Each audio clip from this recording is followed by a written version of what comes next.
Hi, it's State Representative Jim Walsh here for our regular update on the legislative session going on right now. We're about a third of the way through the current short session and starting to hit some of the cutoff dates, the deadlines where bills either advance or don't, and a lot of scurrying around the offices all around the Capitol trying to get bills through. Probably of greatest importance, of course, and there's news since we last updated, are the initiatives. And we can talk about them now because all 6 of the initiatives to the legislature put forward to fix what's broken in Washington, as we've been saying, have been certified. All 6 are officially certified by the State Secretary of State. They are now, for all intents and purposes, bills in front of the legislature. An actual bill is called a House Bill, HB, or Senate Bill, SB. These are listed in the run sheets of the legislature as House Initiative, HI, or Senate Initiative, SI. They are in the process and being considered, sort of. Actually, the leadership in the legislature has not yet agreed to give the initiatives hearings. And yesterday, there was a big rally on the steps of the Capitol where a number of us talked about the need and called for these 6 initiatives to have hearings in the legislature. So far, the leadership has resisted that. The initiatives have not been scheduled for hearings yet. We've pointed out that Article 2, Section 1 of the Washington State Constitution says plainly that initiatives to the legislature, once certified, as these have been, should take precedence over all other business except the budgets. And so, in my opinion, and most of my colleagues, well, some of my colleagues, well, at least a few of my colleagues, that takes precedence means they should be put to the front of the schedule. They should be given hearings, and we hope votes on the floor of the chambers of the legislature. Some of our other colleagues say that given precedence really means that those cutoff deadlines I talked about don't apply to these initiatives, and that they can be considered with a hearing and a vote any time during the session. So it may be that when we get toward the end of this session, there may be a rush of activity around the initiatives. Or the legislature may ignore the initiatives altogether. Of course, there are 3 things that the legislature can do with an initiative to the legislature. One is give it a hearing, give it a vote, pass the initiative, and then it becomes law. Doesn't need the governor's signature, not subject to a governor's veto.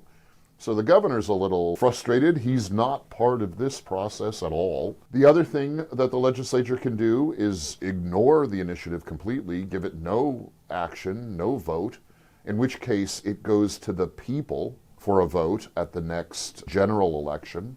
That would be November of this year.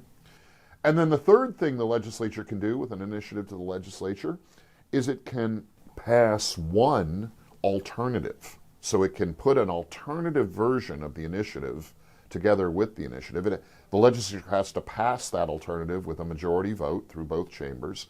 And in that case, both the initiative and the alternative go to the voters at the next general election, in this case, November 2024. And if one gets a majority of the yes votes, the supporting votes, it becomes law.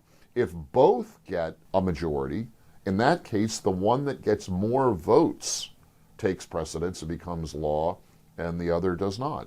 So it's a little complicated, that piece. Traditionally, people who have opposed initiatives like to put an alternative on the ballot because they believe it sort of muddies the water and confuses things.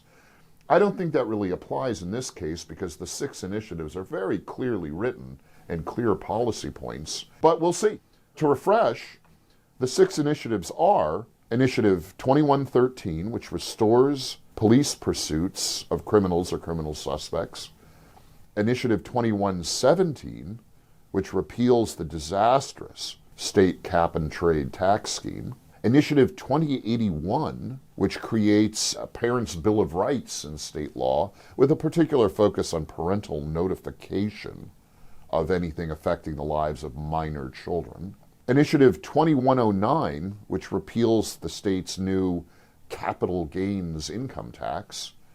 Initiative 2111, which prospectively reiterates and strengthens existing state policy banning a state income tax, and Initiative 2124, which makes the state's newly enacted long-term care payroll tax scheme opt out.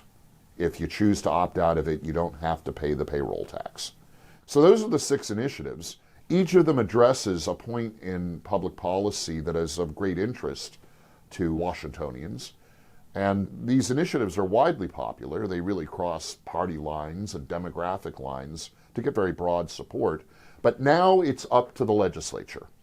All 6 are before the legislature, like bills, and the legislature has to decide what it's going to do. For my part, the remaining time in this legislative session is going to be spent encouraging my colleagues to give these 6 good reforms, these 6 initiatives, attention, hearings, and votes. They will fix what's broken in Washington and restore what's good in our beautiful state. It's an interesting session, a lot going on. I'll update you again soon, but for now, stay strong and be well.